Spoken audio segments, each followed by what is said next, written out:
En esta conversación vamos a tratar el tema del ser humano, que es un tema que a mí me apasiona. Llevo toda la vida dándole vueltas. He encontrado algunas cosas que son, creo yo, considero yo, son importantes de compartir y espero que les interese y puedan hacer de esta presentación un útil que les lleve a realizarse en esa identidad a la que llamamos humana. La gran pregunta, ¿qué es humano? Cuando se menciona al ser humano se piensa en algo distinto al resto, algo que aun siendo animal dispone de algo más que el animal. Unos creen que ese algo más, la razón, o es la razón, otros creen que es el poder, otros creen que es la sensibilidad, pero en líneas generales nadie nos da una versión acotada de lo que tiene diferente el humano de los animales. Aun sabiendo que son muchas las cosas distintas, yo voy a enumerarlas y después las analizamos. Lo primero que considero que tiene el ser humano es esa incondicionalidad ante la máxima necesidad válida para todo, y eso no es una condición netamente humana.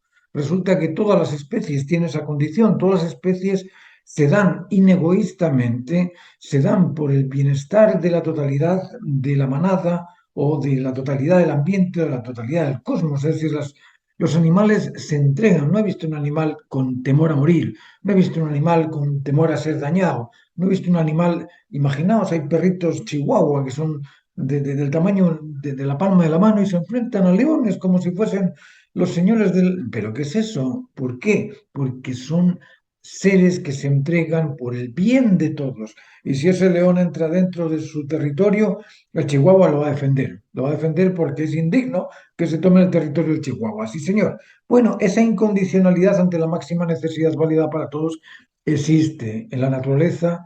La observo aquí en los perros que tenemos, los gatos que tenemos, los animales que tenemos. Siempre se entregan por el... Hay un ruido y van todos corriendo a ver qué pasa con el ruido. Llega alguien y van todos corriendo a ver si es alguien que acaba de llegar.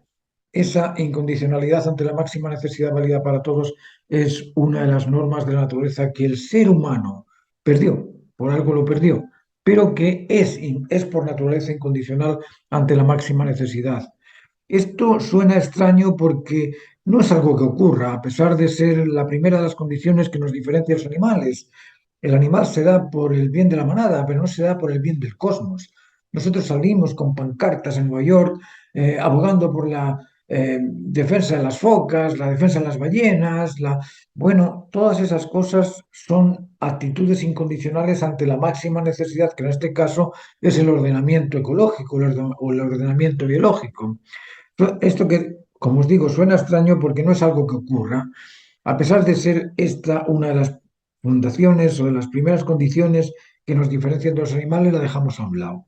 Otra cosa que tenemos los seres humanos que hacer para identificarnos humanos es ejercer el control y dominio de las virtudes, el celo y los instintos. Esto lo vamos a ir desmenuzando poco a poco, pero quiero que empiecen a comprender que una de las facultades humanas que debemos de recuperar es la incondicionalidad ante la máxima necesidad válida para todo, o la incondicional ante el máximo deber válido para todos, el control y dominio de las virtudes, el celo y los instintos, que es otro aspecto novedoso, que tampoco se suele mencionar porque es algo extraño y algo confuso cuando no se ha analizado en profundidad, pero que es una de las características del ser humano. Nosotros controlamos y dominamos las virtudes, controlamos y dominamos el celo, controlamos y dominamos los instintos, pero lo hacemos de una forma eh, inconsciente, de una forma...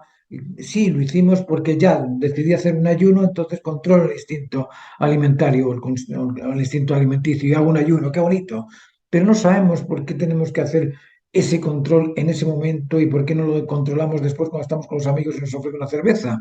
Es decir, cuándo, cómo y de qué manera tenemos que ejercer ese control y dominio sobre los instintos, sobre el celo, sobre las virtudes, lo vamos a ir analizando en esta charla poco a poco.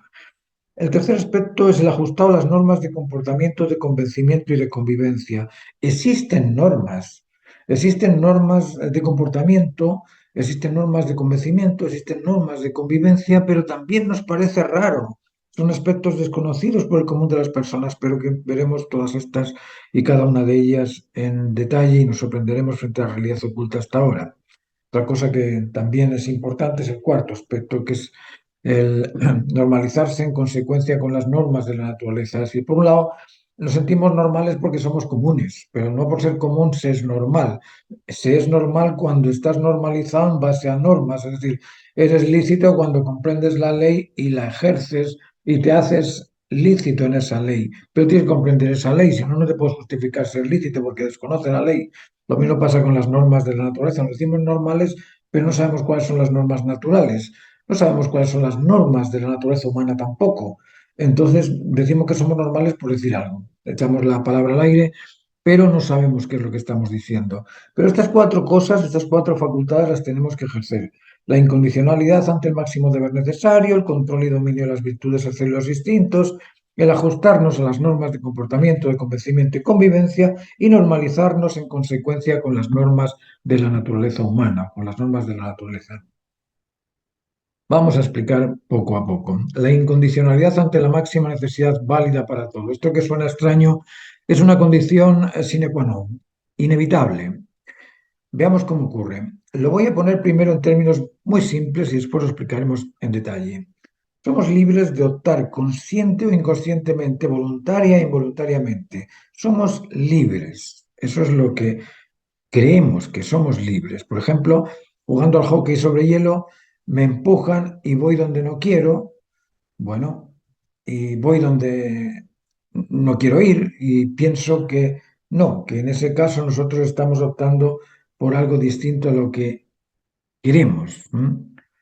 Pero no, nosotros somos libres de optar consciente o inconscientemente, voluntaria e involuntariamente. ¿M?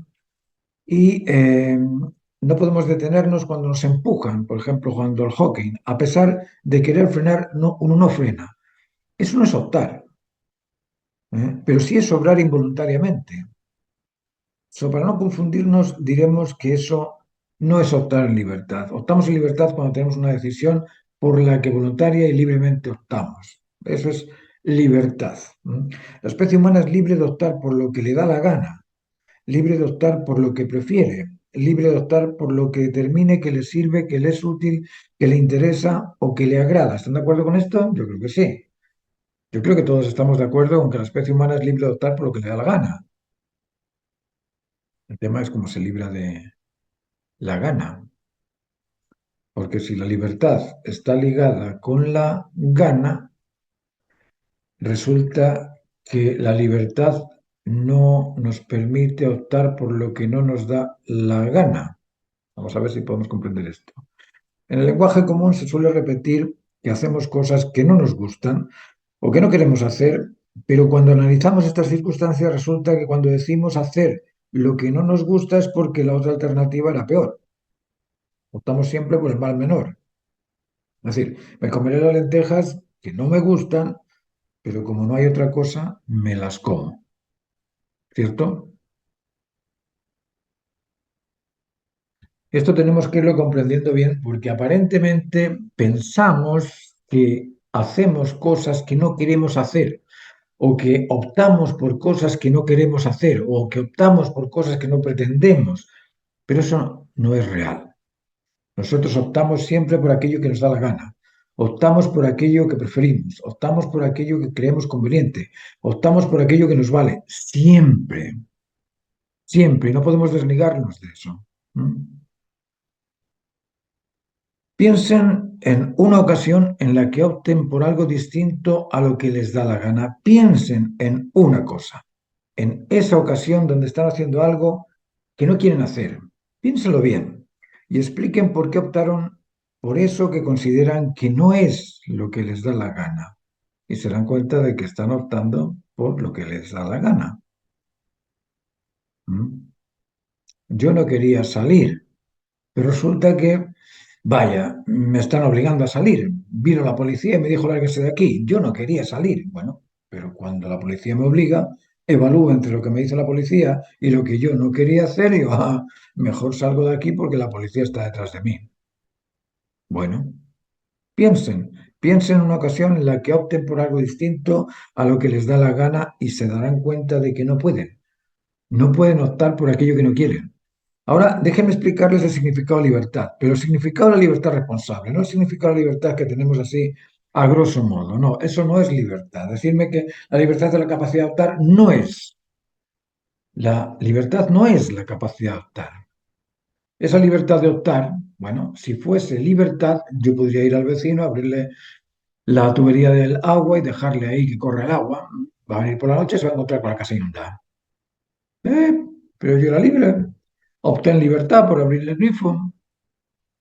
¿Es eso ser libre? No. ¿Por qué? Porque merezco el reclamo, la acusación y el rechazo al vecino. Entonces no me libero. ¿Mm? Luego, ¿qué es eso que decimos libertad responsable? ¿Cómo la definimos? ¿Mm? La libertad es la capacidad de optar por lo que beneficia siempre a todo, porque lo que beneficia siempre a todo no perjudica nunca nada. Eso sí, ahí sí tenemos la verdadera libertad. Libertad es la capacidad de optar por lo que beneficia siempre a todo, porque lo que beneficia siempre a todo, no hay reclamo, no hay acusación, no hay rechazo. Como no perjudica nunca nada, beneficia a todo. Y como beneficia a todo, bueno, se absorbe. Si los beneficios son muy fáciles de absorber, ni siquiera rechaza uno el dulce cuando le llega, ¿eh? El bienestar cuando le llega, el cariño cuando le llega. ¿Habéis visto a alguien que vengan a amarle y se ponga a puñetazos con el que viene a amarle? Bueno, no sé, que esté metido en alguna situación psicológicamente hablando trastornada. Si la persona es normal, si viene alguien con cariño, con afecto, con amabilidad, respondes, atraído por eso. Luego, la libertad es la capacidad de optar por lo que beneficia siempre a todo, porque lo que beneficia siempre a todo no perjudica nunca nada. Este tipo de libertad responsable obliga a responder al máximo deber necesario, en otras palabras, obliga al individuo a obrar incondicionalmente ante la máxima necesidad válida para todo. ¿Comprenden? Eso es lo que tenemos escrito aquí arriba. Decimos que la primera condición del ser humano es que sea incondicional ante la máxima necesidad válida para todos. Bueno, ¿y cómo logra ser incondicional ante la máxima necesidad válida para todos? Optando responsablemente en libertad. Cuando opta responsablemente en libertad y comprende que la libertad es el beneficio máximo o es el bien común o es aquello que beneficia siempre a todo, porque como no perjudica nunca a nadie, bueno, estoy respondiendo incondicionalmente ante la máxima necesidad válida para todo. Supongo que lo habrán comprendido. Estamos obligados a esto. Estamos obligados a responder ante el máximo deber necesario y nuestra libertad es coincidente con eso, concuerda con eso y obliga a responder ante la máxima necesidad válida para todos. Nos obliga a nosotros los humanos, obliga a todo el resto de los animales, toda la creación. Responde incondicionalmente porque opera en libertad. ¿Cuándo habéis visto algún animal que vaya contra aquello que le beneficia? ¿Habéis visto algún animal tirarse, no sé, por un precipicio, a no ser que estén persiguiendo? Pero voluntariamente decir, no, de aquí va a saltar, o voy a tomarme estas hierbas que sé que son venenosas y que me las voy a comer todas, a ver qué me pasa. No, los animales obran en pro del bien común, de aquello que beneficia siempre a todo, porque eso es parte de las normas del orden cósmico. El segundo aspecto que hemos visto que es una de las facultades humanas que debe retomar el ser humano es el control y dominio de las virtudes, el celo y los instintos. Esto es tan extraño, yo creo, no sé si habéis escuchado a alguien hablar de estas cosas. Yo cuando lo cuento me parece, no sé, sacado extraterrestres, porque nunca lo he escuchado. Pero son aspectos importantes a descubrir, sobre todo si quiero reconocer que es ser humano, porque el ser humano es aquel que controla y domina las virtudes hacia los instintos. ¿Mm? Imaginaos a alguien que no controla la prudencia, un imprudente, a un destemplado, a un flojo, a un cobarde, a un celoso, paranoico, a un descontrolado instintivamente que, no sé, se viola a las vecinas. Pues no, eso no es humano. Claro que no es humano. Por eso que necesitamos ejercer el control y dominio de las virtudes sociales y los instintos. Vamos a explicar esto poco a poco. Os digo que otro aspecto novedoso que tampoco se suele mencionar, pero que es una de las características del ser humano, es esta. ¿Qué son las virtudes? Las virtudes son servidores custodios. Servidores custodios, es decir, es algo que nos facilita la vida. Es un custodio de nuestra naturaleza, custodio de nuestras facultades, custodio de nuestra identidad. Las virtudes son servidores custodios, la prudencia es el servidor custodio de la opción válida. Eso es la prudencia. La prudencia custodia la opción válida, por eso que nos hace pensar antes de tomar una decisión, antes de optar por algo, la prudencia nos dice, ok, piensa en las consecuencias. Antes de elegir, piensa en las consecuencias. Ah, vale, me dices que quieres hacer un viaje a África. ¿A qué parte de África? Sudán. Ah, ok. ¿Has leído las noticias de Sudán? Sudán está en guerra. Ah, no lo sabía. Bueno, ahí tienes la prudencia, te indica que antes de hacer ese viaje, prevé las consecuencias. ¿M? Eso es lo que hace la prudencia. La prudencia es el servidor custodio de la alternativa válida y te la valida después de que comprende las consecuencias de la opción. La firmeza o la templanza es el servidor custodio de las diferencias. ¿Por qué? Porque al producir algo, nosotros en ese camino encontramos cosas que no pensábamos con ellas.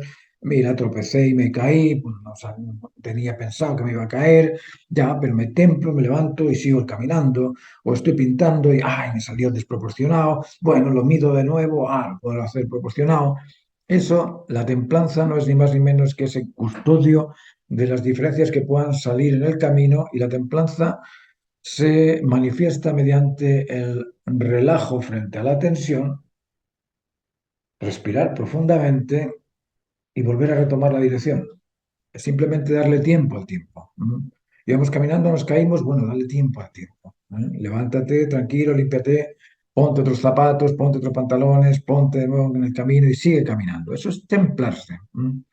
Y la firmeza es el servidor custodio de la conquista. La firmeza te dice, oye, sigue, sigue, sigue, sigue, dale, dale, dale hasta el final y sigue, sigue, sigue porque es bueno. Ok, vale. La firmeza se motiva en la expectación a disfrutar de un beneficio. Bueno, eso lo vamos a hablar después, más adelante, pero a lo que voy es a que estas virtudes de la prudencia o opción de tomar la alternativa válida mediante la evaluación de las consecuencias, la templanza que me permite ajustarme a las diferencias del diferente o a lo diferente de las diferencias y la firmeza que me permite terminar aquello que he empezado, ser cíclico, comenzar y terminar, son virtudes que cuando las domino me benefician. Y por eso que el ser humano tiene esa misión de controlar y dominar las virtudes. Cuando tenemos la actitud de realizar algo, primero se tiene una idea de lo que se espera realizar o resolver. Esa idea es la causa originaria de la actividad. Esa causa debe ser evaluada por la prudencia para asegurarse de que es la alternativa válida o la preferida. Cuando la preferida es válida para todo, te libera. Cuando la preferida solo beneficia a una porción minoritaria, el resto te va a reclamar, te va a acusar, te va a rechazar por no considerar su bienestar. Ejemplos hay muchos. Por eso es importante el uso de la prudencia o servidor custodio de la opción válida. Pero optar es una cosa y procesar la transformación de la idea en imagen es otra cosa. En el proceso de desarrollo de la causa, en efecto, puedes encontrar dificultades, errores, modificaciones que frustran y se sufren. Frente a esas variables es preciso templarse. La templanza es el servidor custodio de las diferencias en el proceso, ¿comprendes? Y para lograr la finalidad esperada debe ser firme, concentrado y determinado hasta el final. En eso te sirve la firmeza. La firmeza es el protector custodio de la determinación que impide la dispersión. Es decir, la firmeza es una concentración orientada en la finalidad específica que quieres o pretendes conseguir. El individuo creativo cuya actividad desee transformar en actividad, cuya actitud, perdón, el individuo creativo cuya actitud desee transformar en actividad debe ejercer el control y dominio de las virtudes de la prudencia, firmeza y templanza. ¿Se entiende esto? Bien. ¿Y cómo se controla el celo y los instintos? Y vamos a partir con la explicación de qué es el celo. El celo es el servidor custodio de la unidad. Eso es el celo, el servidor custodio de la unidad. El celo protege y en la protección existen dos aspectos. Esto tenéis que pensarlo bien porque son importantes. Cuando estáis protegiendo el celular, una versión de esa protección es cuidarlo. Digo, voy a cuidarlo, lo voy a meter en el cajón y ahí lo cuido para que nadie me lo toque. Y otra es defenderlo. Uy, cuidado que aquí viene alguien a quitármelo, tengo que defender la posesión de ese Celular. Cuando se cuida no pasa nada. Lo tengo guardado en el armario con llave, vale, sé que va a estar ahí porque nadie tiene la llave del armario. Bien, perfecto. Pero cuando me amenazan quitar esa posesión, cuando amenazan quitarme el teléfono, ahí paso a defender y la defensa es agresiva. Cuidar es guardar lo que te pertenece o lo que posees. Aquí también nos encontramos frente a dos aspectos distintos. ¿Qué es posesión y qué es pertenencia? La definición acorde con el derecho civil es imprecisa y conlleva a confusas explicaciones. Lo vamos a poner de este modo para comprenderlo más sencillamente. Vamos a comprender esta diferencia entre posesión y pertenencia. Se posee aquello que puede ser adquirido y pertenece a aquello que puede ser ofrecido, porque se dispone de ello. ¿Se entiende eso? Luego, la posesión es aquello que yo adquiero, que puede ser adquirido. Es decir, yo poseo la taza del café, yo poseo el computador, lo compré, yo poseo el aparato radio, lo compré, yo poseo las sillas, las compré. Todo aquello que yo he adquirido se entiende como posesión. Y pertenencia es aquello que tengo. ¿Eh? Es decir, aquello que yo tengo y puedo ofrecerlo. Este teléfono, como ya lo he comprado, ya lo tengo, es mi pertenencia, lo puedo ofrecer. Y cuando lo ofrezco, ahí se entiende que me pertenece. Luego, proteger una posesión adquirida o una pertenencia, ¿no? Pertenencia me refiero también a aspectos sensibles, o aspectos como la integridad, como el convencimiento, como los sentimientos, como esas sensaciones que hemos vivido, esas experiencias que hemos tenido. Ese proteger una posesión, una pertenencia, es la tarea del celo. El celo es el servidor custodio de las posesiones o de las pertenencias. El celo posee dos poderes, el poder de cuidar y el poder de defender. Cuidar es un poder conectivo, no afecta al vinculante o al vinculado, al contrario, lo beneficia.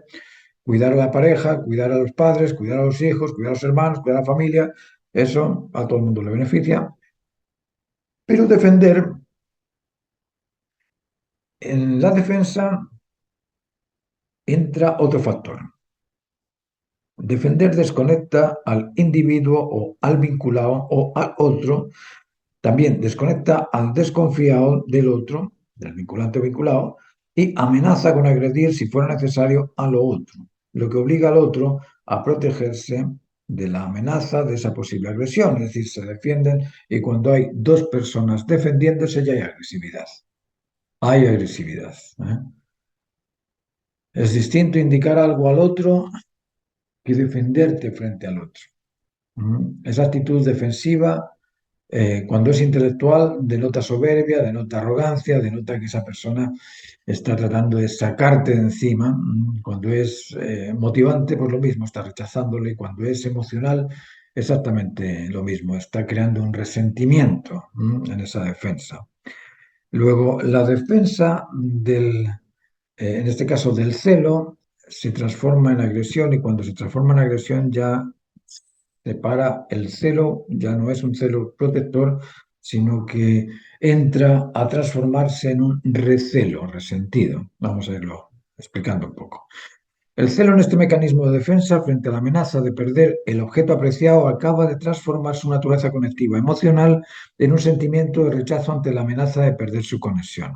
El celo resiente, siente la necesidad de eliminar la amenaza o al amenazado, siente también esa amenaza a perder su vinculación o amenaza a perder su convencimiento o su conexión con el objeto amenazado y emocionalmente lo rechaza, reclama o acusa, transformando su naturaleza custodio protectora en una naturaleza resentida, manifiesta mediante el reclamo, la acusación o el rechazo emocional, verbal o físico. Es decir, esto es muy importante de comprender porque estamos hablando de la misma facultad, estamos hablando de esa facultad de proteger, esa facultad custodia que decimos que es el celo, pero resulta que ese celo acaba de transformarse en una facultad distinta, ya no es protectora, ahora es defensiva, ahora es agresiva.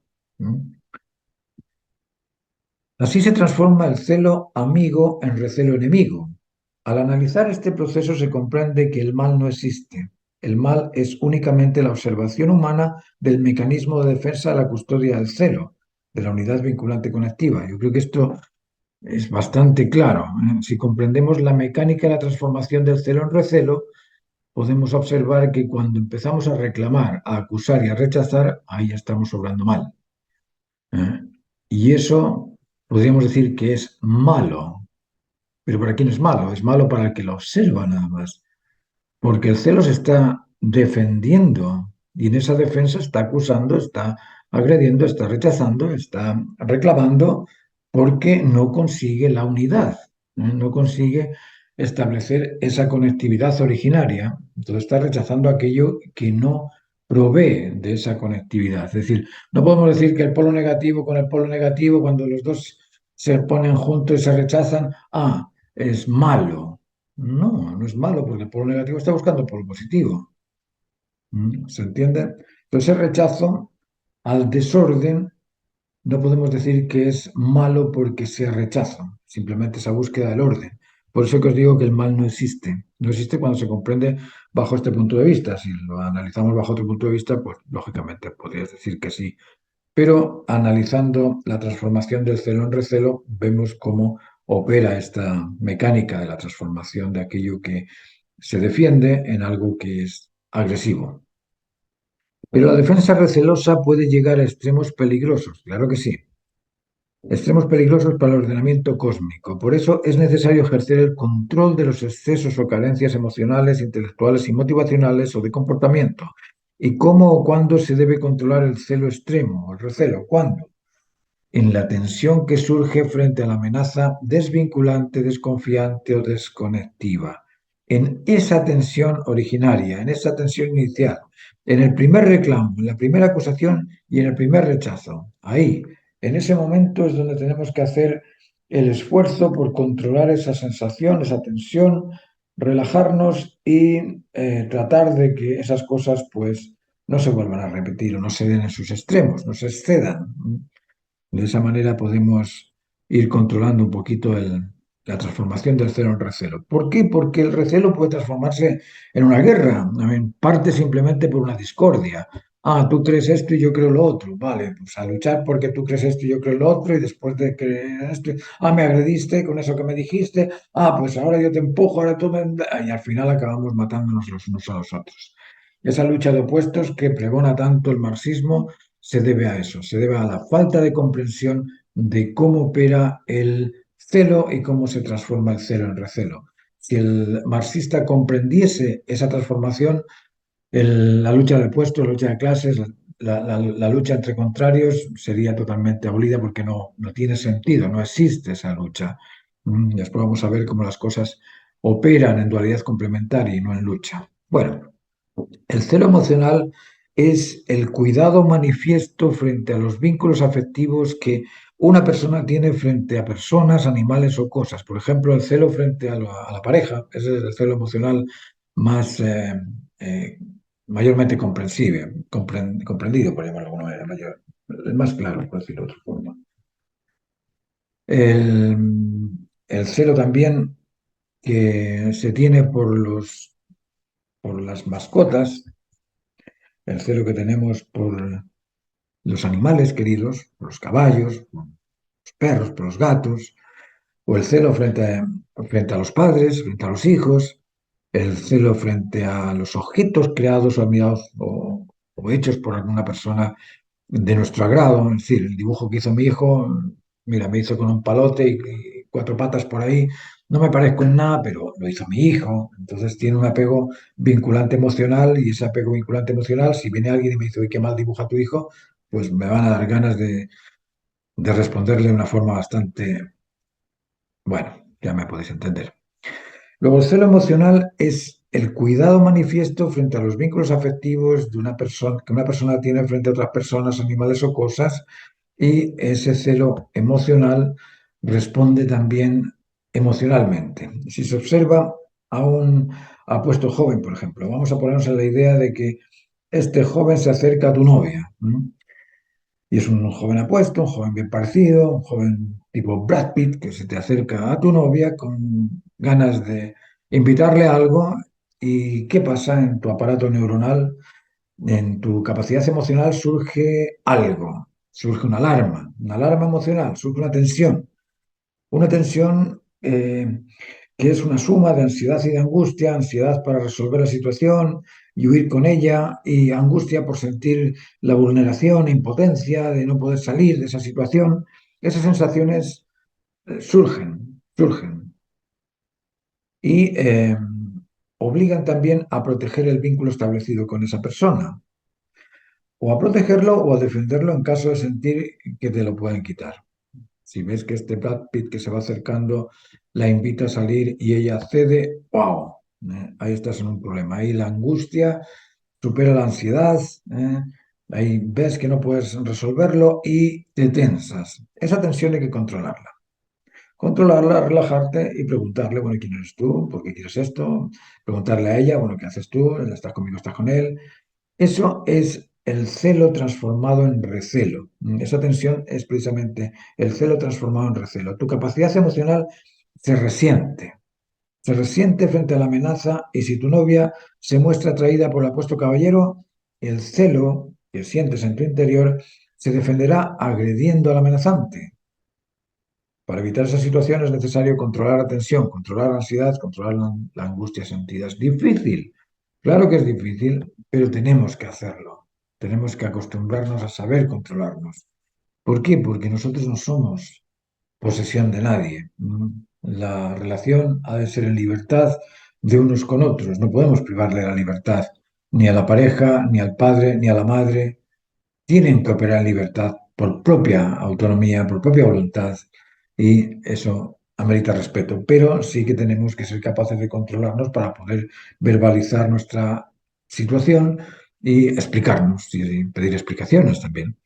El celo emocional. Buscad ejemplos de cómo actúa el celo emocional y cómo se transforma en recelo en diversas situaciones emocionales. Buscad vosotros dónde encontráis esta manifestación del celo emocional. ¿Mm?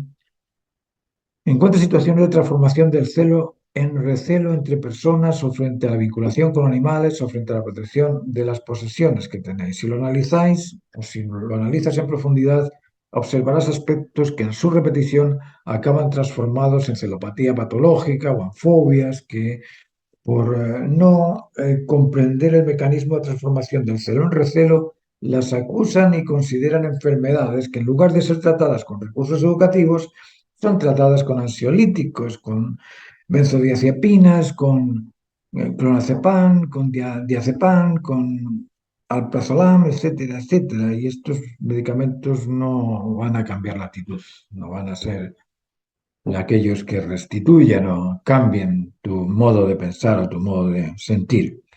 Simplemente te van a relajar, te van a hacer dormir y bien, vale. Pero cuando despiertes y te encuentres con la misma situación, vas a responder con la misma fórmula que respondías antes. ¿Por qué? Porque no has aprendido qué es lo que ocurre con la transformación del celo en recelo.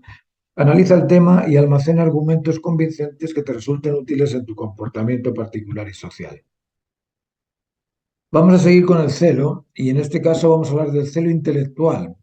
Decimos que el celo es el servidor custodio de la unidad emocional, de la unidad intelectual, de la unidad motivacional. Y el celo intelectual es el cuidado manifiesto frente a los convencimientos que una persona tiene sobre ideales e ideas, sobre razones o conocimientos y sobre experiencias vividas o escuchadas y creídas. Por ejemplo, el celo intelectivo aparece frente al convencimiento de ideales sociales, filosóficos, políticos o religiosos, en temas como la divinidad de Jesús, o en temas filosóficos como si el aborto es o no es un crimen, o la eutanasia es o no es correcta, o en temas sociales sobre si la educación es crianza o es un mero ejercicio informativo. El celo se transforma en recelo ante la amenaza contraria a nuestro convencimiento, que los desacredita, desconfía o niega y duda. Ante esta negación de nuestra afirmación, surge la sensación de proteger nuestro convencimiento, y al reforzarlo con vehemencia se cae en la soberbia o en la arrogancia, incapaz de demostrar nuestra veracidad por culpa de la tensión emocional. Por eso debe ser controlado el celo intelectivo. No sé si os vais dando cuenta de por qué es importante ejercer el control de las virtudes, ejercer el control del celo, y después vamos a ver por qué es importante ejercer el control de los instintos. El celo intelectual, no os quedéis con lo explicado, buscad ejemplos de manifestaciones del celo transformado en recelo intelectivo. Id por ahí pensando en ello, evaluando y descubriendo también estos momentos donde se transforma el celo intelectual en recelo intelectual. Son innumerables las situaciones en donde esta transformación se realiza, innumerables, en unas ocasiones en grados fáciles de controlar, con un poco de diplomacia o con templaza, pero en otras ocasiones la situación adquiere una importancia extrema que pone en peligro la integridad, la honestidad o la confianza del individuo. Y en esas situaciones es donde se debe controlar el resentimiento para poder justificar con argumentos demostrativos la veracidad del conocimiento. ¿Mm? Los abogados, los políticos y los docentes, todo el mundo, diría yo, deben comprender este mecanismo de transformación del celo en recelo para evitar las consecuencias desastrosas de su falta de control. Porque sí, se llega a consecuencias desastrosas. Hemos hablado del celo emocional, del celo intelectual y vamos a hablar del celo motivacional. El celo motivacional es el cuidado manifiesto frente al comportamiento particular del individuo. El bullying es un tipo de situación que provoca la transformación de un convencimiento tranquilo en un comportamiento defensivo agresivo. La descalificación del comportamiento, nunca lavas la taza. Escuchar eso produce tensión y aparecen las ganas de explotar en la boca de quien te lo dice, sí, y decirle, sí, nunca. ¿Por qué? Porque nunca es agresivo. No, nunca se lava la taza. No, nunca se lava la taza. Alguna vez la has lavado, pero ¿por qué decir nunca haces esto? Siempre haces lo otro. Ese nunca y ese siempre son adverbios cuyo significado es inexistente. Nunca y siempre, todo y nada son palabras sin significado, porque su dimensión infinita y eterna, totalmente inclusiva y totalmente exclusiva, no se pueden comprender. Yo no puedo comprender qué es el nunca, porque no tengo control de la eternidad. ¿Mm? Ni puedo comprender la nada, porque no tengo comprensión de la ausencia de todo. Es imposible estar ausente de todo porque ¿dónde estoy yo ahí? ¿Eh? Yo soy parte del todo, entonces la ausencia de todo es imposible estando yo ahí para evaluarlo. Luego, este afán por decir que tú nunca haces esto, tú siempre haces lo otro, es que tú nunca te peinas, tú nunca te lavas, tú nunca te... bueno, nunca, oye, 60, 70 años alguna vez me lavé, alguna vez me peiné, alguna vez hice algo. Entonces, cuando dices nunca, estás agrediendo con adverbios que no tienen ningún significado, pero que insultan. Y al insultar duele. Afectan, estas cosas afectan y desconciertan y agreden, lógicamente. Analiza situaciones donde se produce la transformación del celo en recelo actitudinal. Cuando ese celo motivacional de proteger tu identidad, de proteger tu comportamiento, de proteger tu voluntad, de proteger tus expectaciones, de proteger tu trabajo, de proteger tu orientación en la vida, se ve afectada por la opinión contraria y te produce esa sensación de recelo en contra de aquel que te contraría. Hablamos ya del control y dominio de las virtudes del celo y ahora vamos a centrarnos en el control y dominio del instinto, de los instintos. Vamos a ver esto. Nosotros somos animales, no podemos negarlo.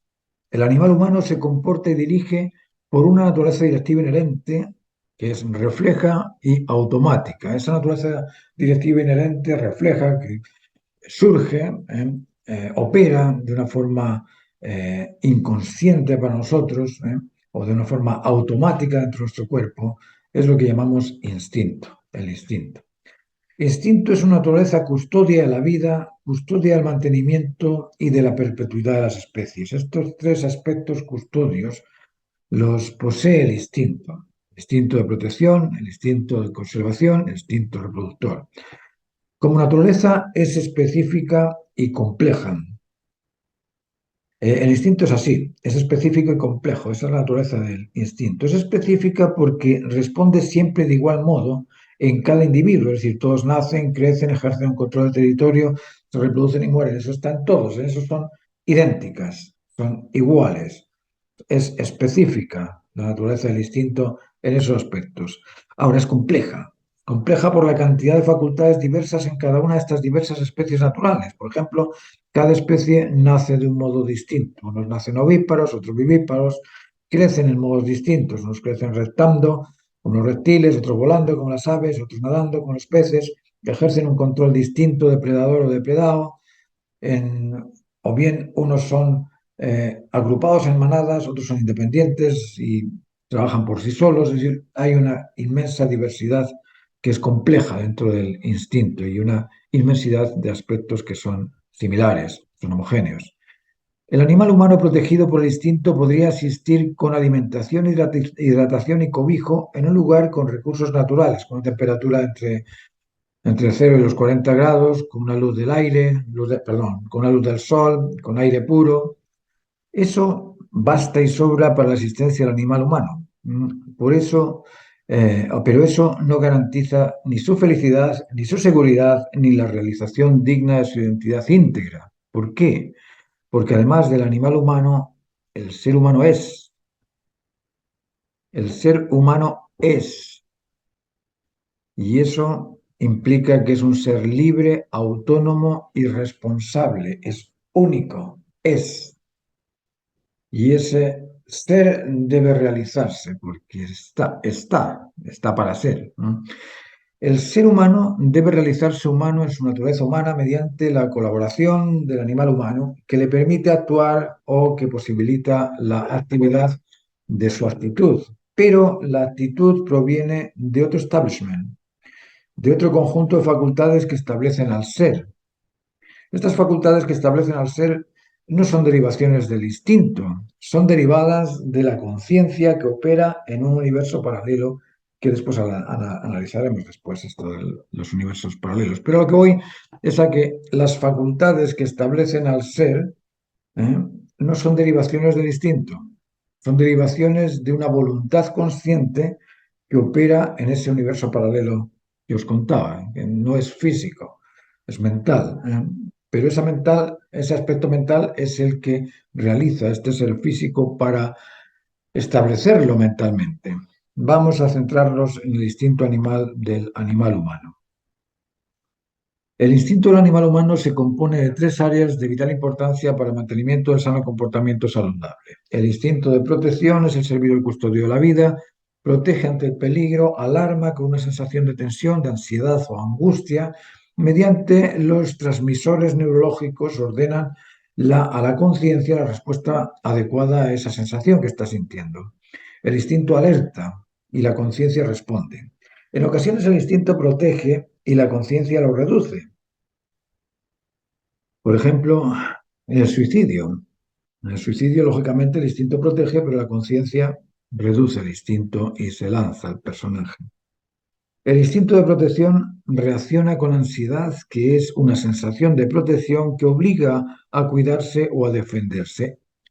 O huye o enfrenta el peligro. Eso es lo que hace el instinto de protección. Por eso cuando sentimos esa necesidad de protegernos, se endurecen los brazos, se endurecen los muslos se endurecen para poder salir corriendo, los brazos para poder defendernos con un puñete.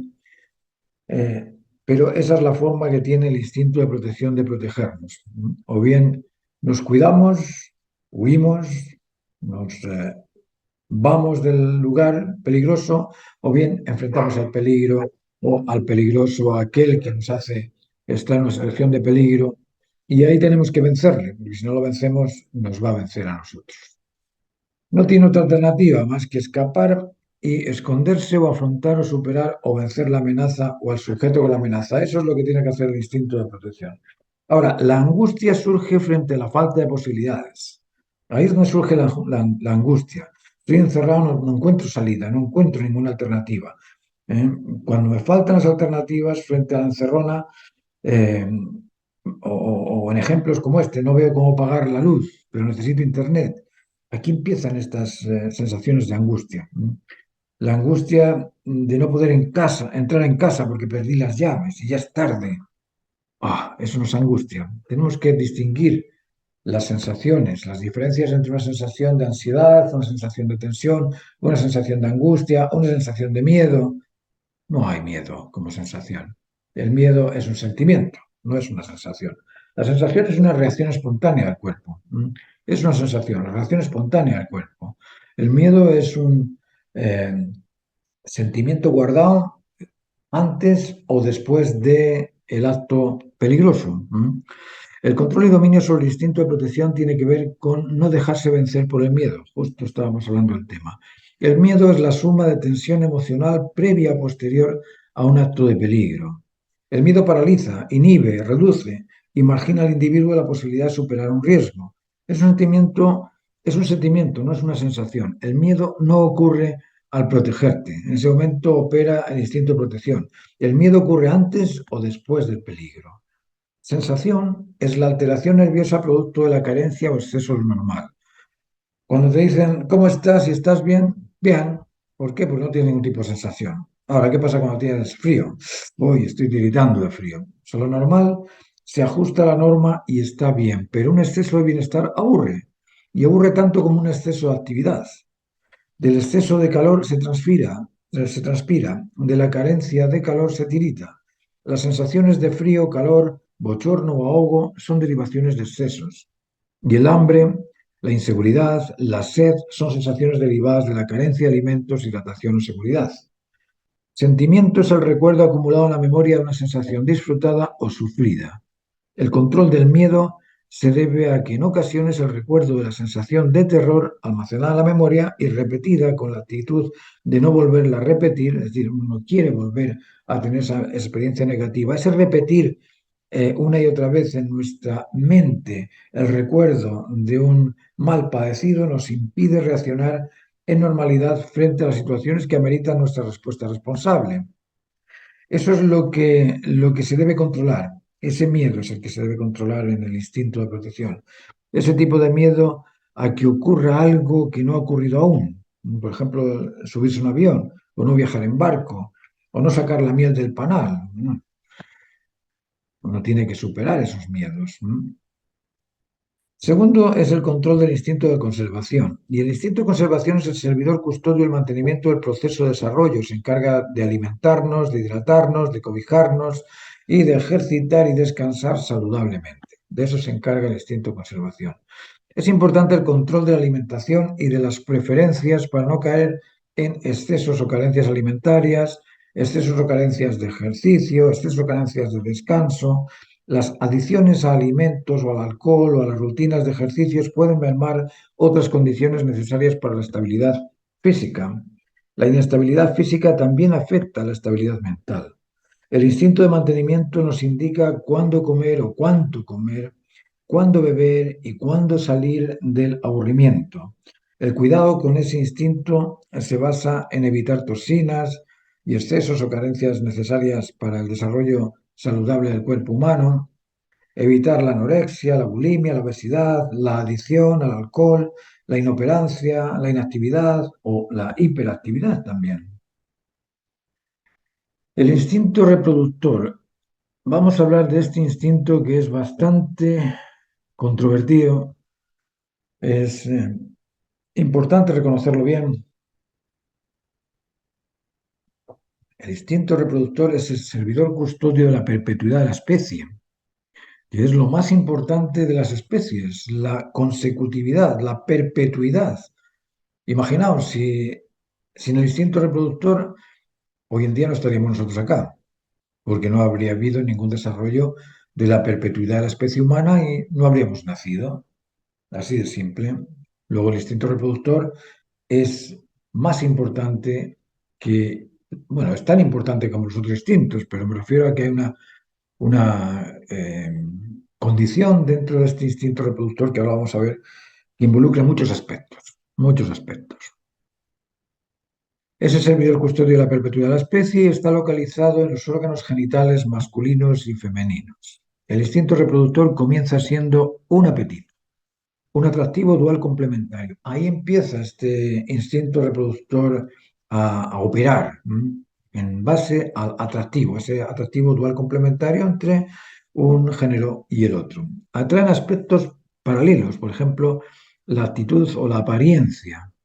En ocasiones supera la actitud a la apariencia y en otras es la apariencia la que supera la actitud. Por ejemplo, la apariencia de un cuerpo medio desnudo pues puede superar la actitud de rechazo a la persona. Eso suele ocurrir en las violaciones. Y en otros casos, la apariencia no es tan atractiva, pero la actitud nos atrae por sobre la obesidad o sobre la delgadez o por sobre las desproporciones físicas de la persona. Frente a estas situaciones es útil pensar que el cuerpo cambia y cambia mucho más fácilmente que el carácter o que la actitud del individuo. El carácter es muy difícil transformarlo, pero el cuerpo, bueno, ahora con una cirugía o con un ayuno, o, bueno, o con alimentarlo mejor, es decir, el cuerpo lo puedes transformar, lo puedes modificar, pero el carácter, los hábitos de comportamiento, los hábitos de convencimiento, los hábitos de convivencia son muy difíciles de modificar. Otro tema importante que ocurre con este instinto es que representa la vinculación afectivo-conectiva, es decir, dos aspectos paralelos, la conexión del contacto intergenital junto con la vinculación afectiva de los participantes. El contacto lo realizan los complementos de género, el hombre y la mujer, pero la vinculación afectiva implica 7 integrantes del aspecto reproductivo. ¿Eh? Sí, sí, sí. La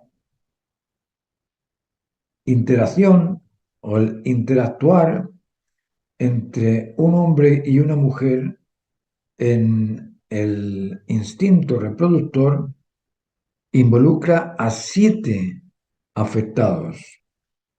Son dos, la pareja. Después son los padres, padre y madre de la pareja, que son 4, y la posible descendencia, uno más. Si tú sumas, la pareja son 2, los padres son 4 y el posible resultante es 1. Tenemos 4 más 2 más 1 igual a 7 afectados vincularmente. Es decir, hay que tener cuidado con estas cosas, porque se dice muy fácil eso, oye, sal por ahí a tener experiencias. Sí, muy fácil. Pero ¿qué pasa cuando resulta que uno de estos 7 afectados no está de acuerdo con ello y es celoso?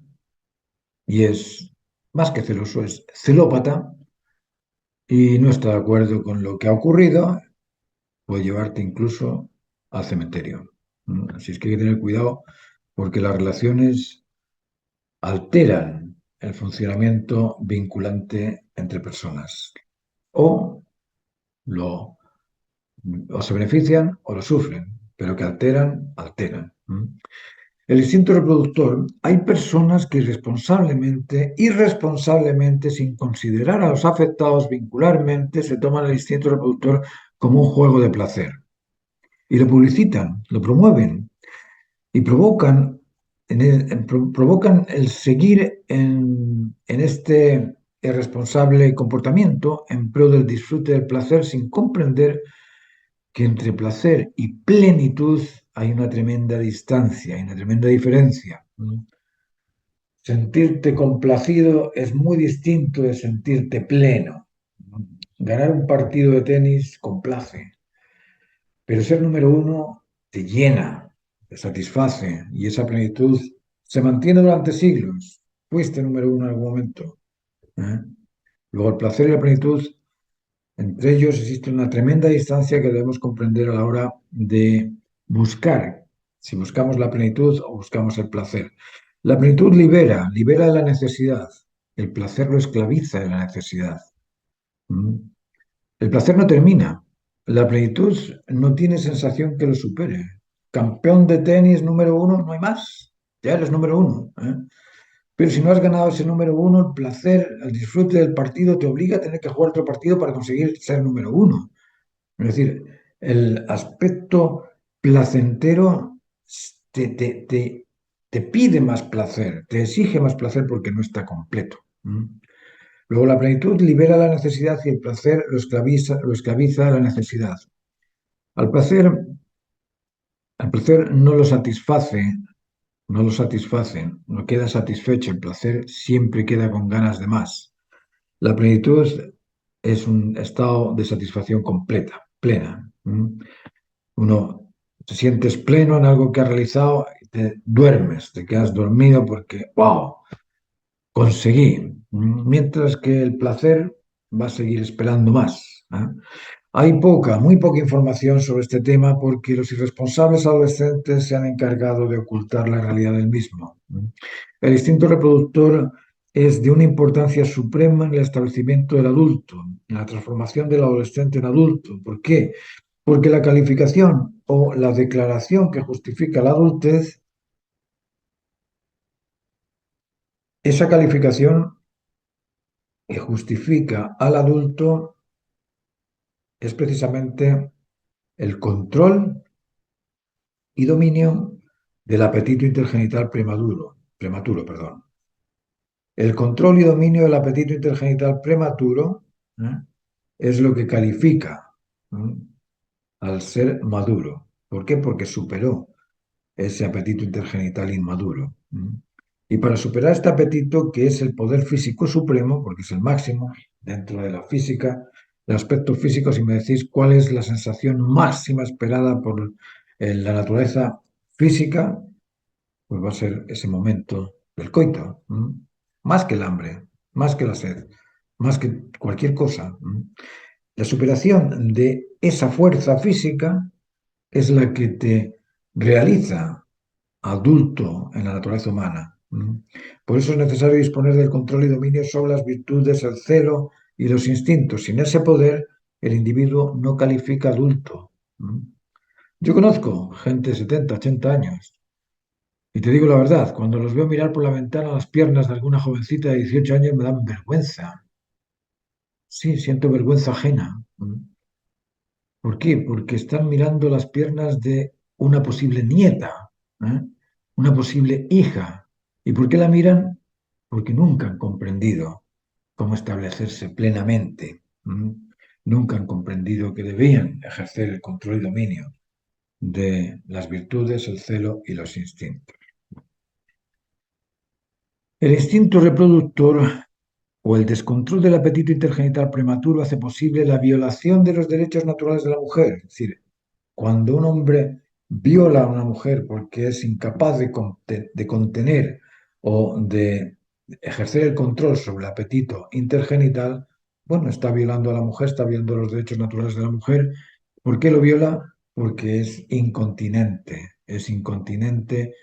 en el instinto reproductor.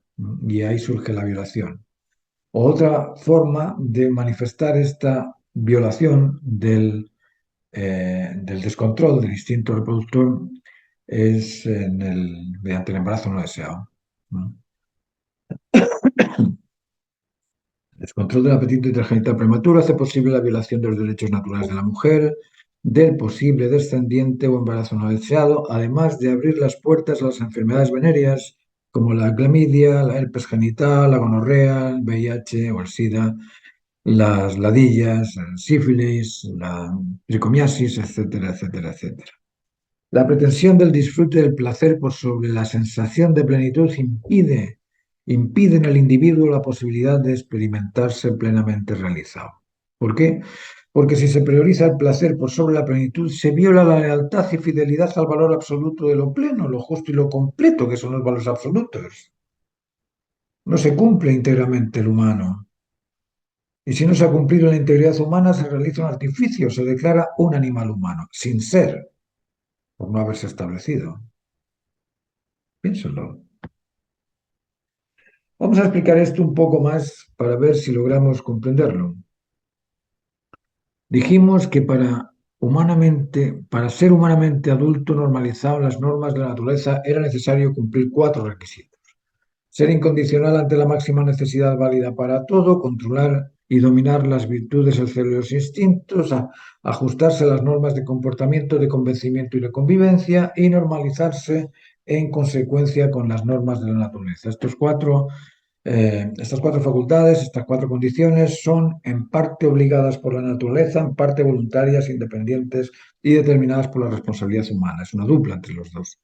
Responder voluntariamente ante el máximo deber necesario exige descubrir cuál es ese máximo deber necesario y eso exige al intelecto hacer su pega. Ok, supongamos que el intelecto ya hizo su trabajo y reconoció la importancia de estas cuatro condiciones a cumplir. Estamos en el control y dominio del instinto reproductor. Vamos a ver. El instinto reproductor es vinculante y conectivo. Fijaos en esta dualidad.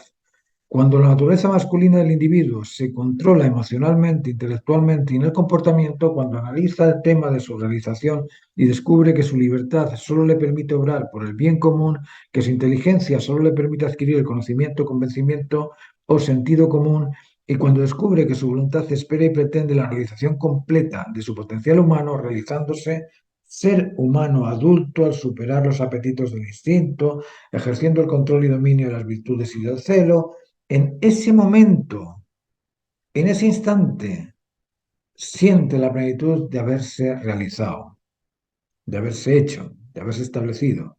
Y para eso debió ejercer el poder del afecto vinculante por sobre el atractivo conectivo.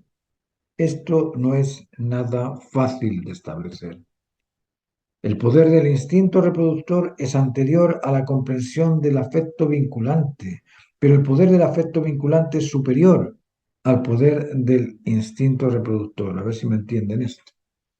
El poder del apetito intergenital prematuro es más fuerte que el amor inmaduro, pero el amor maduro es más fuerte que el apetito intergenital prematuro. Es cuando yo he tenido la experiencia de madurar en el amor, lógicamente no necesito de acostarme con nadie, porque ya tengo a mi mujer, tengo a mis hijos, tengo a mi familia, ¿eh?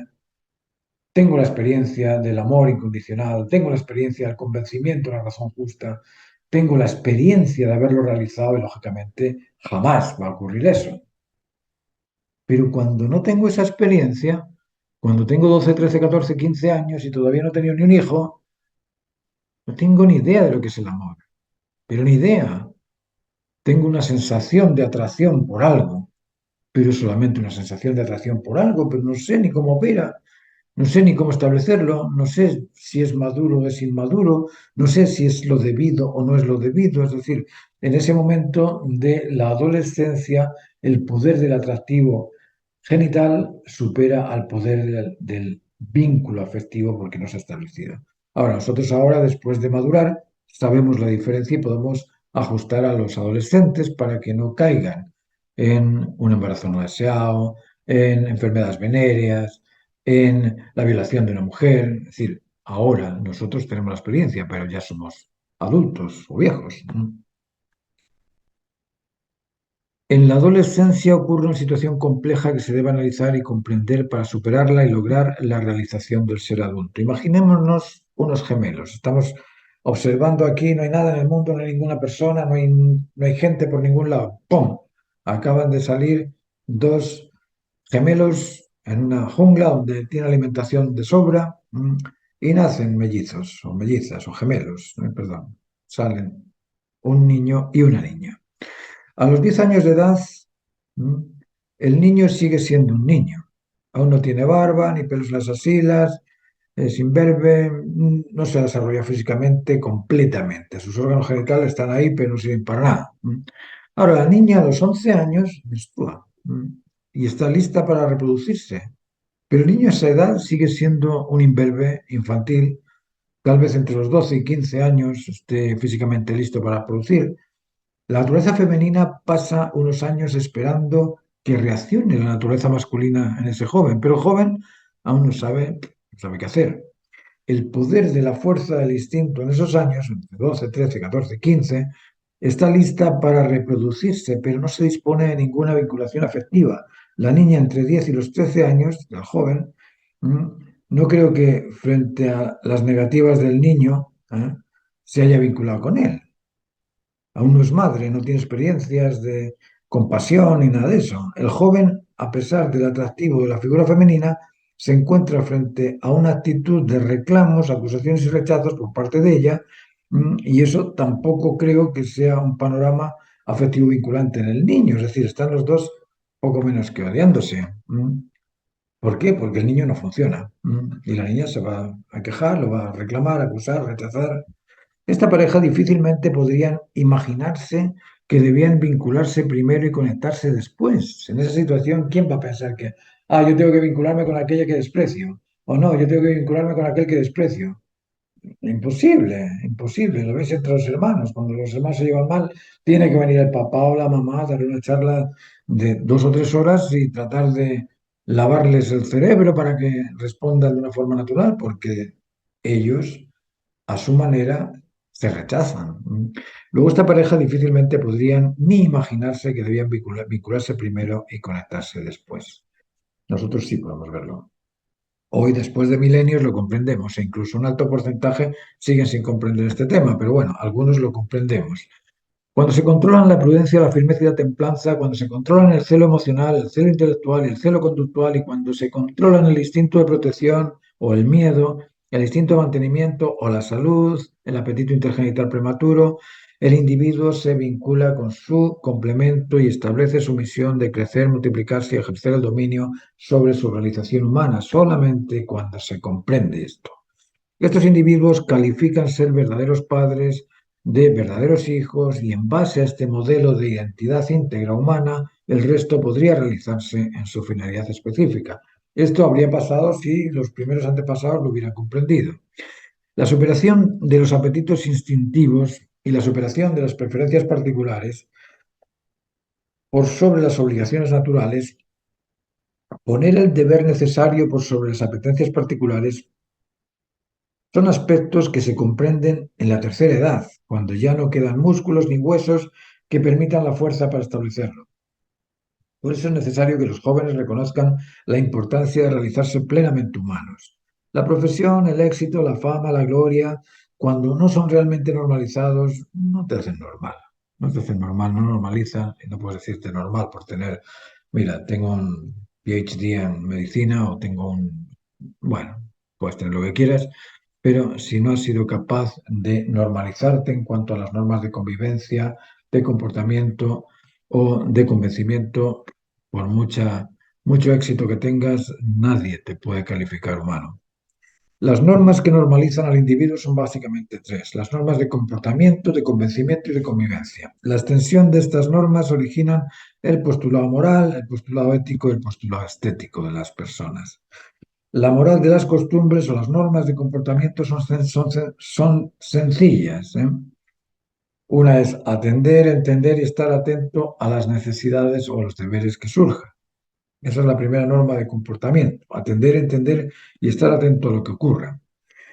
Atender a la apariencia saludable, decente y atractivo vinculante, atender amablemente, con simpatía y sinceridad, atender con respeto, confianza, decoro y decencia. Todas estas cosas atraen.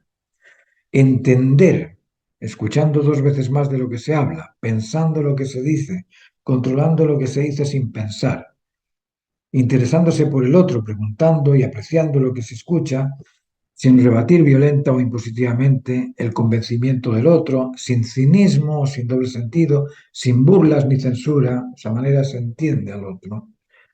Las convicciones distintas no se descalifican, te indican: mira, yo soy de otra opinión, yo pienso distinto. O es posible que tengas razón, pero sin duda encontrarás opositores a tu planteamiento, ¿no es cierto? Hay muchos modos de persuadir y es necesario utilizarlos en lugar de oponerse violenta o despectivamente a la opinión contraria. Entender al otro incluye este ejercicio de persuasión. Estar atento a las necesidades o deberes que pudieran ocurrir y que beneficien a todo. Preguntar cómo te sientes, ¿te traigo algo? ¿Tienes frío? La conversación fluida y amigable hace posible la comprensión de lo necesario. Atender y estar atento son actitudes similares, pero una es receptiva y la otra es emisora. Atender al otro es ofrecerse y ofrecer. Y estar atento a lo necesario es esperar atentamente a lo que es lo que se puede ofrecer, a qué es lo que se puede ofrecer. El individuo que atiende, entiende y está atento a lo necesario adquiere un atractivo moral, siendo decente, sincero y responsable. Las normas de convencimiento. Bueno, las normas de convencimiento son modos de asegurarse de estar convencido de la razón justa. ¿Cuántas veces nos sentimos seguros de aquello que comprendemos, de aquello que conocemos? Bueno, para sentirse seguro de aquello que conocemos o comprendemos, tenemos que saber su por qué y su para qué. Vamos a ver, uno de estos modos de reconocer la razón justa es el método inductivo, nos decía Descartes. El método inductivo y el método inductivo y el método deductivo nos permiten hallar una justificación y entre estos dos, pues lógicamente se discierne en base al por y al para del elemento de estudio. Lo que nos va a ajustar la razón es comprender su origen, su identidad y su propósito, es decir, su por qué y su para qué. El por qué y el para qué del qué son fundamentales para estar seguro de que tiene la razón. Todo acto se debe a la razón que lo declara y justifica necesario. Consecuentemente, la razón que justifica un objeto se deduce de la necesidad que lo origina, es decir, su por qué y su para qué. El por qué y el para qué justifican la razón del qué. Si se quiere estar completamente convencido de la razón que justifica algo, haz la pregunta del por qué de ese algo o del para qué de ese algo. Hazlo. Si observáis la investigación que se realiza en la declaración de un culpable de cualquier delito, las preguntas fundamentales son siempre las mismas. ¿Por qué o para qué se hizo? Y después aparecen el quién lo hizo, el cómo lo hizo, el cuándo lo hizo, dónde lo hizo, pero el por y el para es lo que amerita un tipo de castigo u otro. No es lo mismo robar un banco porque estoy realmente hambriento y no tengo otra posibilidad que pedirle plata a robar un banco por capricho y, no sé, para hacer una organización terrorista. Bueno, el por qué en este caso va a meritar un tipo de castigo distinto al otro. Las normas de convivencia son las formas de establecer relaciones sociales ordenadas. Una de estas normas de convivencia es seducir con afecto. La vinculación afectiva se inicia con el respeto mutuo que hace posible la confianza mutua y en base a esa confianza se establece la unidad afectivo vinculante. Persuadir con la verdad es el segundo aspecto. La seguridad o la confianza se desprende de la justa razón o de la equidad o reparto equitativo del bienestar y motivar con el ejemplo lo correcto.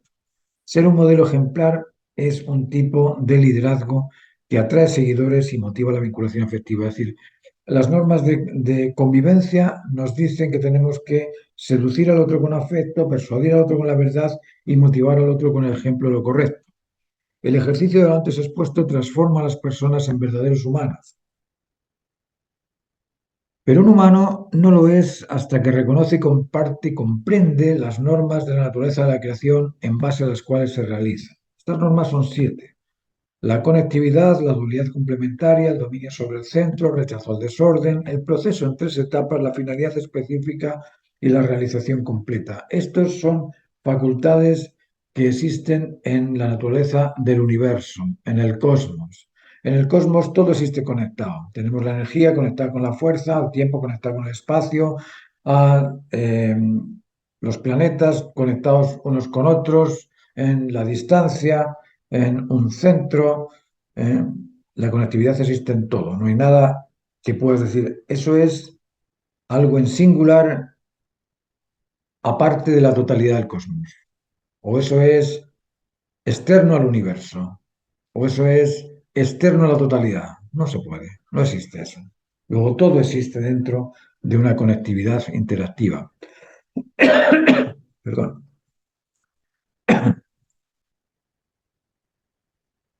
Esa conectividad, lógicamente, si conectas a dos, conectados implica a dos que se conectan, a la dualidad complementaria. Y en el cosmos vemos esta dualidad complementaria entre tiempo y espacio, en causa y efecto, sujeto-objeto, entre lo positivo y lo negativo, el catión y el anión en las moléculas, el estambre y el pistilo en las plantas, el macho y la hembra, es decir, todo existe esta dualidad complementaria, causa y consecuencia, sujeto-objeto, el yin y el yang, todas estas posibilidades de complementariedades duales.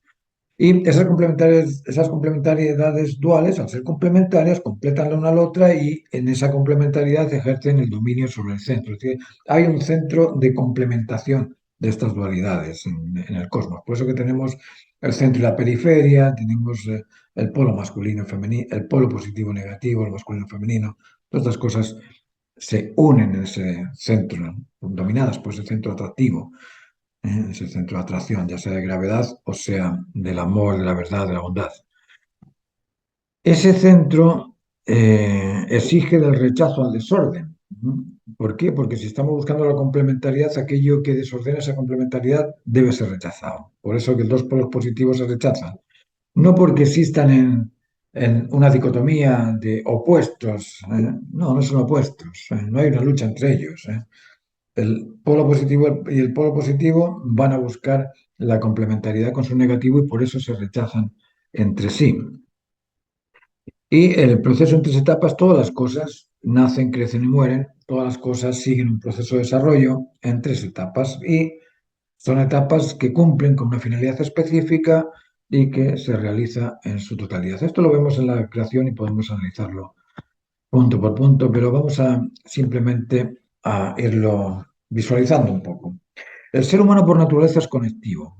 El rechazo a la conectividad derivado de la distorsión social, derivado del odio social, del resentimiento social, de la inseguridad social, de la inmadurez e insuficiencia social, o de la creación de leyes civiles, de leyes penales o de derechos mal declarados humanos, porque los derechos humanos no son derechos humanos, y, y esto lo ha declarado un alto conjunto de naciones.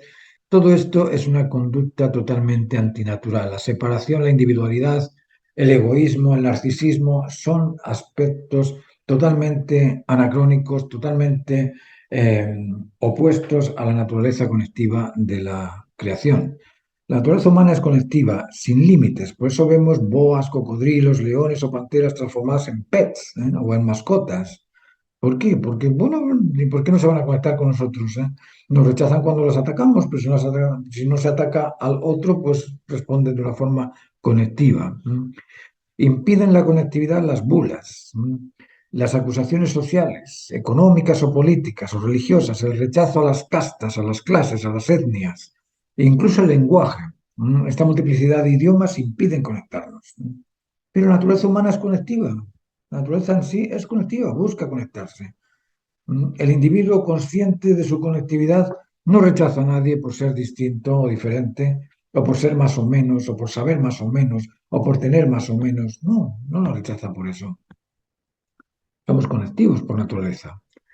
Dualidad complementaria. En la naturaleza existe en complementariedad dual, energía, fuerza, tiempo, espacio, causa y consecuencia, sujeto, objeto, yin y yang, esto ya lo hemos repetido.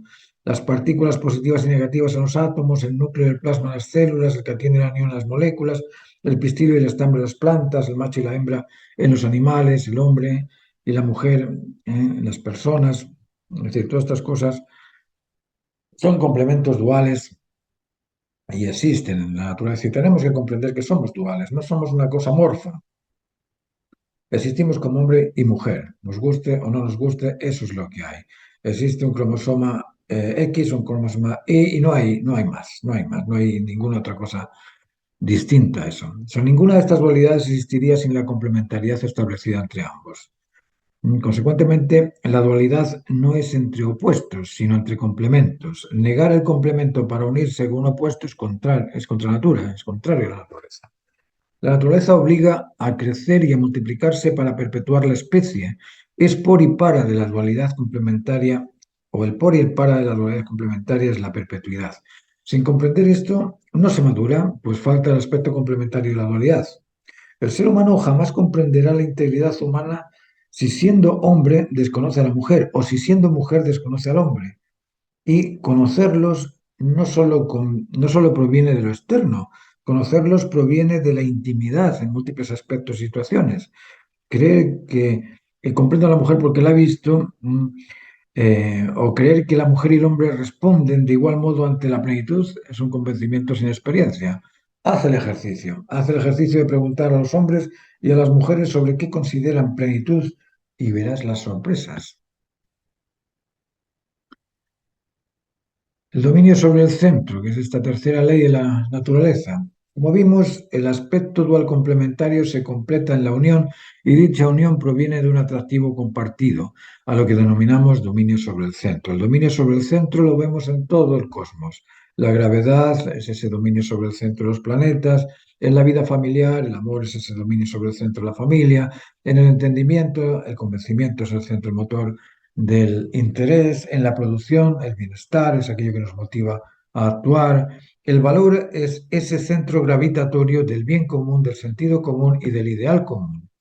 Si nos fijamos un poco en la totalidad del cosmos, independientemente de lo que comprendamos o no, podemos determinar un centro común a todo. Si consideramos el cosmos como un orden, ese orden se debe a una ordenanza que lo ordena y esa ordenanza es el centro que lo domina todo. Un centro conectivo, dual complementario, opuesto al desorden que opera mediante procesos de desarrollo de finalidades específicas que se cumplen o realizan en su integridad o en su identidad única. Así es el centro motor del universo. El rechazo al desorden. Si decimos que el cosmos es un orden, es obvio que aquello que desordena algunas diversas particularidades del cosmos es contrario al orden y éste lo rechaza. Y eso lo observamos. Se observa que las explosiones en el espacio se organizan y se ordenan en él. Y las explosiones volcánicas enriquecen el terreno de cultivo y la minería. Que las plantas al pudrirse sirven de abono, incluso nosotros al morir nos entregamos al ordenamiento cósmico. Pero no solo en eso, el amor conectivo rechaza el odio desconectivo. El convencimiento en la concordia rechaza la discordia. El bienestar rechaza el malestar. El rechazo al desorden es una norma de la naturaleza, de la creación. Y el quinto es el proceso en tres etapas. Todo nace y todo muere. Pero el proceso es el que permite la vida. Vida es el conjunto de fuerzas que permiten la consecución de un propósito. Y en ese propósito, o ese propósito se establece luego de un proceso en tres etapas, un inicio, un intermedio o un final. Es decir, existe una etapa de formación, de crecimiento y de cumplimiento de aquello que estamos pretendiendo. Nosotros pasamos por tres etapas, un periodo ovular en el vientre de la madre, un periodo embrional y un periodo fetal. Después nacemos y somos infantes, adolescentes y adultos. El tiempo se mide en pasado, presente y futuro, el espacio en aquí cerca o lejos. El individuo que comprende que todo sigue un proceso se prepara para ello y no exige la realización inmediata de las cosas. Finalidad específica. Todo lo creado es único, no existen dos huellas dactilares iguales, no existen dos ojos iguales, no existen dos hojas o dos gotas de lluvia iguales. Eso nos indica que todo ha sido intencionado, seleccionado y realizado como finalidad específica. Es muy importante comprender esto porque anula la teoría del proceso evolutivo. El proceso evolutivo nos dice que no existe un comienzo ni un final, que todo es al azar. Y eso ya no existe a la luz de esta norma. ¿Eh? Comprender que todo ha sido intencionado, seleccionado y realizado con una finalidad específica es una manera distinta de comprender el proceso de la creación. Muy distinta. ¿Por qué? Porque le estamos dando a la energía una facultad de ser intencional, selectiva y poderosa. Y si la energía es intencional, selectiva y poderosa, puede transformarse en fuerza, puede transformarse en dualidades complementarias, puede transformarse en todas estas leyes que os acabo que os estoy mostrando. Realización completa. Y todo lo que observamos está completo, está cumplido. No vemos un chancho con tres patas, no vemos una gallina con cuatro patas, ¿no? O con tres alas, no vemos esas cosas. ¿Eh? Todo se ha cumplido y se ha cumplido de una manera eh, total. Nada está a medio realizar, de donde se deduce que la naturaleza cumple y si lo ha esperado, lo realizará. Cuando imitamos estas normas y nos realizamos en ellas, podemos decirnos humanamente realizados. Espero lo comprendan y lo analicen en detalle. Puede cambiarles la vida realmente. Si se realizan en las normas que nos normalizan, podemos normalizarnos en ellas y sentirnos humanamente realizados. Ahora lo sabemos, no tenemos excusa. La naturaleza nos ha empoderado con el poder de ordenar cualquier desorden momentáneo que ocurra en la cadena trófica o en la biodiversidad biológica. Somos lo suficientemente inteligentes como para comprender normas y leyes, por eso debemos olvidarnos de establecerlas. Las normas están ahí, solo se deben reconocer y realizarse en ellas. El derecho natural es y será siempre por sobre el derecho civil o sobre el derecho procesal. Una correcta educación haría innecesario el derecho procesal. Espero que llegue el día en el que los sueños no sean sueños y la realidad nos realice a todos, a cada uno, en lo máximo posible a realizar. Oremos porque ese día se aproxime. Muchas gracias por haber atendido esta charla.